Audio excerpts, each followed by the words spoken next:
ഈ പ്രായത്തിൽ മഞ്ജു അരവിന്ദ് ഇത്രയും സുന്ദരിയായിരിക്കുന്നുവെന്നും ആരോഗ്യവതിയായിരിക്കുന്നുവെന്നും, എന്നാൽ സാധാരണ പല നടിമാരും ഓവറായി വണ്ണം വെച്ച് അസുഖബാധിതരായിരിക്കുന്ന സമയത്ത് ഒരു 30-കാരിയെ പോലെയാണ് ഇപ്പോഴും അഞ്ജു അരവിന്ദിനെ കാണാനെന്നും എല്ലാവരും പറയുന്നു. എന്നാൽ താൻ സീരിയലിൽ നിന്നും ഒരു വലിയ ബ്രേക്ക് എടുത്തിരിക്കുകയാണ്. തനിക്ക് ആ സീരിയൽ വലിയ ട്രോമയാണ് തന്നതെന്നും അഞ്ജു പറയുന്നു.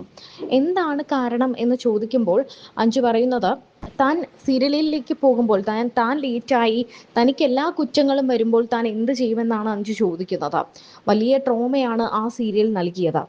എന്തെങ്കിലും കാര്യം പറഞ്ഞാൽ താൻ ലേറ്റ് ആയത് കൊണ്ടാണ് എന്ന വിശദീകരണത്തിലേക്കാണ് എത്തുന്നത്. ഇത്ര മണിക്ക് കാറിൽ കയറി, ഇത്ര മണിക്ക് വസ്ത്രം മാറി, ഇത്ര മണിക്കെല്ലാം ചെയ്തു, അങ്ങനെ ഉത്തരം പറയേണ്ടി വരുന്ന ഒരവസ്ഥ തനിക്ക് തൻ്റെ 33 വർഷത്തെ കരിയറിൽ ഉണ്ടായിട്ടില്ല എന്നും, എന്നാൽ ആ സീരിയൽ തനിക്ക് സമ്മാനിച്ചത് അത്തരത്തിലെ വലിയൊരു ട്രോമയാണെന്നും അഞ്ജു പറയുന്നു.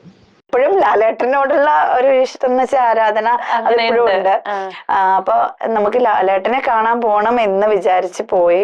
അങ്ങനെ നമ്മളിങ്ങനെ സ്റ്റേജിന്റെ അടുത്ത് ഈ കസേരയിലോട്ട് ഇരിക്കാനായിട്ട് പോയപ്പോഴാണ്, അന്ന് ഈവന്റ് മാനേജ്മെന്റ് ഒന്നും ഇല്ലാത്ത സമയം, PVG അങ്കിൾ വന്നിട്ട് ചോദിച്ചു, ഒന്ന് ഷീൽഡ് എടുത്ത് ഒന്ന് കൊടുക്കണം, അത്രേ കണ്ടുള്ളൂ. ഇപ്പൊ ഇവന്റ് മാനേജ്മെന്റ് എന്ന് പറഞ്ഞിട്ട് ടീമാണല്ലോ അതൊക്കെ ചെയ്യുന്നത്.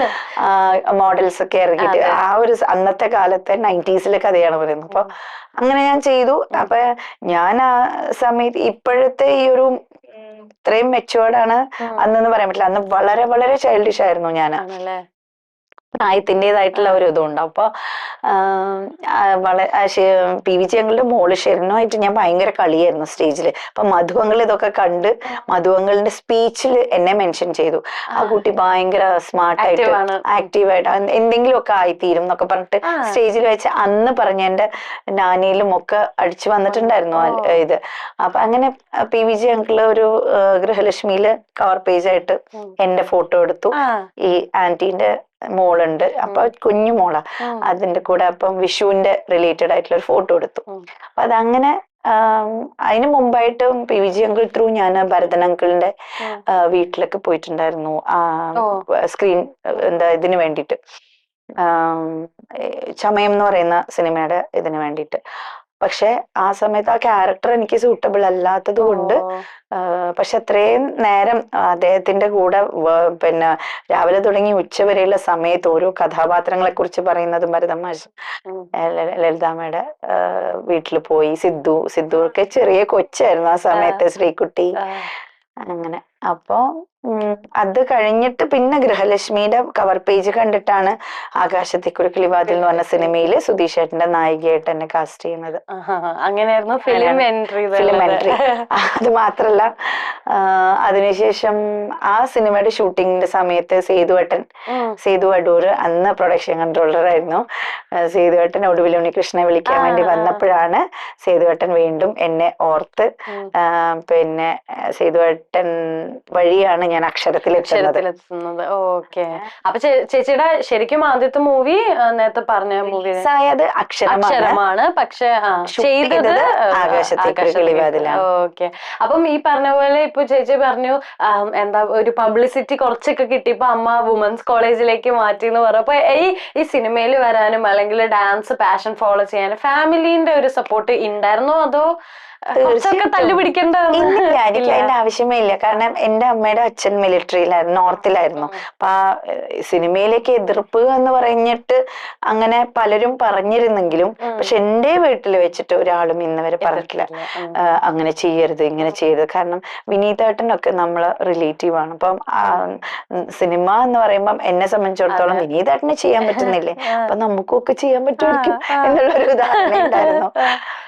അപ്പം അങ്ങനെ ഫാമിലി നല്ല സപ്പോർട്ട് ഉണ്ടായിരുന്നു. അമ്മയും അമ്മ വർക്കിംഗ് ആയിരുന്നു, ടീച്ചറാണ്, അച്ഛൻ ഡിഫൻസിലായിരുന്നു. അപ്പൊ എല്ലാവരും ഒരു കുറച്ചൊരു മോഡേൺ ചിന്താഗതിക്കാരാണ്. അതുകൊണ്ട് സമ്മതിച്ചു, എല്ലാ മക്കളുടെ ഇഷ്ടത്തിന് വിടാം.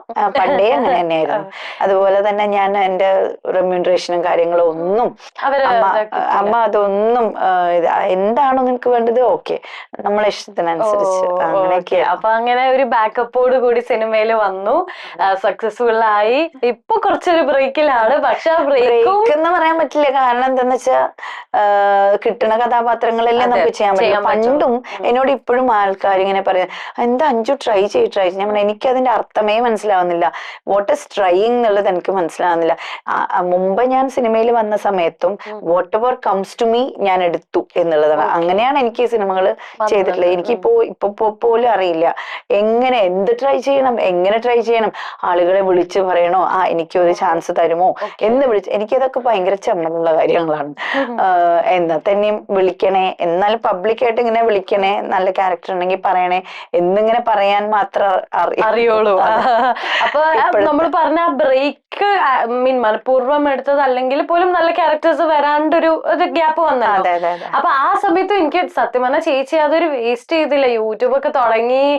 യൂട്യൂബിന്റെ കാര്യം പറയാന്ന് വെച്ചാൽ ഞാൻ കൊറോണയുടെ ടൈമില് എല്ലാവരും വീട്ടിലിരിക്കുകയാണ്, മുഷിഞ്ഞിരിക്കുകയാണ്, വേറൊരു വഴിയില്ല. ഒന്നാമത് ഞാനെന്ന് പറയുന്നത് എനിക്ക് വെറുതെ ഇരിക്കുന്നത് ഇഷ്ടമല്ല, പിന്നെ എന്തെങ്കിലുമൊക്കെ ചെയ്തുകൊണ്ടിരിക്കണം എന്നുള്ളത്. അപ്പൊ അങ്ങനെയാണ് ആ സമയത്ത് എന്നോട് പറയുന്നത്, നീ ഈ കൊറോണ ലോക്ക്ഡൌൺ പീരീഡില് 21 days എന്തോ ഉണ്ടായിരുന്നില്ലേ, 21 dishes എന്ന് പറഞ്ഞിട്ട് നമുക്ക് ഇടാം എന്ന് പറഞ്ഞു. അങ്ങനെ ഞാൻ വീട്ടിലിരുന്നപ്പോ അങ്ങനെ വിധവിധമായിട്ട് കുക്ക് ചെയ്തിട്ടതാണ്. അപ്പൊ അതൊക്കെ സക്സസ്ഫുൾ ആയി, ഒരുപാട് സബ്സ്ക്രൈബേഴ്സും ഒക്കെ വന്നു. അപ്പൊ എന്നോട് പറഞ്ഞു അത് കണ്ടിന്യൂ ചെയ്തോളൂ. അങ്ങനെ കണ്ടിന്യൂ ചെയ്തതാണ്. പിന്നെ ആഫ്റ്റർ ലോക്ക്ഡൌൺ നമുക്ക് സമയമില്ലാതായി, ക്ലാസ്സസ് റീസ്റ്റാർട്ട് ചെയ്തു, ഷൂട്ട് ആ സമയങ്ങളിൽ ഷൂട്ട് ഉണ്ടായി. അതൊക്കെ വന്നപ്പോഴത്തേക്കും നമുക്ക് മെയിൻറ്റെയിൻ ചെയ്യാണ്ട് പറ്റിയില്ല. ഇപ്പോഴും മോള് പറയുന്നുണ്ട്, അമ്മ റീസ്റ്റാർട്ട് എന്ന് പറയുന്നുണ്ട്. സമയമില്ല. ചേച്ചി തന്നെയായിരുന്നോ മറ്റേ എഡിറ്റിംഗ് ചെയ്ത്? അല്ല, ഹസ്ബൻഡ്. ഓക്കെ. അപ്പൊ അങ്ങനെ. പക്ഷെ ഈ സിനിമയിലേക്ക് ഒത്തിരി സിനിമകൾ ചേച്ചി ചെയ്തുകൊണ്ട് ചേച്ചിക്ക് ഒരു ഇൻഹിബിഷൻ ഉണ്ടായിരുന്നു, സീരിയലിലേക്ക് വരുമ്പോ എനിക്ക് ഇനി ബാക്ക് സിനിമകൾ കിട്ടുമോ, അങ്ങനെ ഒരു സീരിയൽ തൽക്കാലം അവസാനിപ്പിക്കാനുള്ള കാരണമാണ് അഞ്ജു പറയുന്നത്. താൻ ഇപ്പോൾ വിവാഹിതയല്ല എന്നും ലിവിംഗ് ടുഗദർ റിലേഷൻഷിപ്പിലാണെന്നും പറയുന്നു. ആദ്യ വിവാഹം ഡിവോഴ്സായി, രണ്ടാമത് വിവാഹം കഴിച്ച ഭർത്താവ് മരണപ്പെട്ടു. ഇപ്പോൾ താൻ ലിവിംഗ് റിലേഷൻഷിപ്പിലാണ്. തനിക്ക് 8ാം ക്ലാസ്സിൽ വെച്ചുണ്ടായ ആദ്യ ക്രഷാണ് സഞ്ജയ് എന്ന് മുൻപ് അഞ്ജു പറഞ്ഞിട്ടുണ്ട്. ഞങ്ങളുടെ കഥ വേണമെങ്കിൽ ഒരു സിനിമയാക്കാം. ഞങ്ങൾ ഒരുമിച്ച് 96 എന്ന സിനിമ കണ്ടപ്പോൾ സ്കൂൾ ദിനങ്ങൾ ഓർമ്മ വന്നു. ഞാൻ അദ്ദേഹത്തെ ആദ്യമായി കണ്ടത് ഡാൻസ് ക്ലാസ്സിലാണ്. പിന്നീട് ഞങ്ങൾ 2 വഴിക്കായി, അവസാനം ഒന്നിച്ചു. സഞ്ജയ് ഡാൻസറാണ്, IT മേഖലയിലായിരുന്നു ജോലി. ഇപ്പോൾ എഴുത്തും വർക്കുമൊക്കെയായി പോകുന്നു. ബാംഗ്ലൂരിലുള്ള തന്റെ ഡാൻസ് അക്കാദമിക്ക് Anju Aravind academy of dance എന്ന പേര് നൽകിയത് അദ്ദേഹമാണ്. 2002 അഞ്ജുവിന്റെ ആദ്യ വിവാഹം. അധികം താമസിക്കാതെ ഇരുവരും വിവാഹമോചനം നേടി. തുടർന്ന് 2006 അഞ്ജു രണ്ടാമത് വിവാഹിതയായത്. 2ാം വിവാഹത്തിൽ താരത്തിന് അൻവിത എന്ന പേരുള്ള ഒരു മകളുമുണ്ട്. ആ വിവാഹബന്ധം എന്നാൽ അവസാനിച്ചത് ഒരു മരണത്തിലാണ്. 2ാം വിവാഹം കഴിച്ച 2ാം ഭർത്താവ് മരണപ്പെടുകയായിരുന്നു. ശരിയായ വ്യക്തി എപ്പോഴും ഏറെ വൈകിയേ വരൂ, എന്നാൽ അവർ വന്നു കഴിഞ്ഞാൽ ജീവിതം വളരെ മനോഹരമാകും. നിന്നെ കണ്ടുമുട്ടിയപ്പോൾ എനിക്കുണ്ടായ അനുഭവം പോലെ എന്ന അടിക്കുറിപ്പോടെയാണ് അഞ്ജു അന്ന് ഒരു വീഡിയോ പങ്കുവച്ചത്. സഞ്ജയ് അമ്പലപ്പറമ്പത്ത് തന്റെ 8ാം ക്ലാസ്സിലെ ആദ്യ പ്രണയമായിരുന്നു. എന്നാൽ അവസാനം ജീവിത വഴികളിൽ താൻ പിന്നിട്ട് മുന്നോട്ട് പോയപ്പോൾ പല പ്രശ്നങ്ങളുണ്ടായി, പല പ്രതിസന്ധികളുണ്ടായി. അവസാനം ആദ്യ പ്രണയം തന്നെ തന്റെ മുന്നിലേക്ക് വന്നു എന്നും അഞ്ജു പറയുന്നു.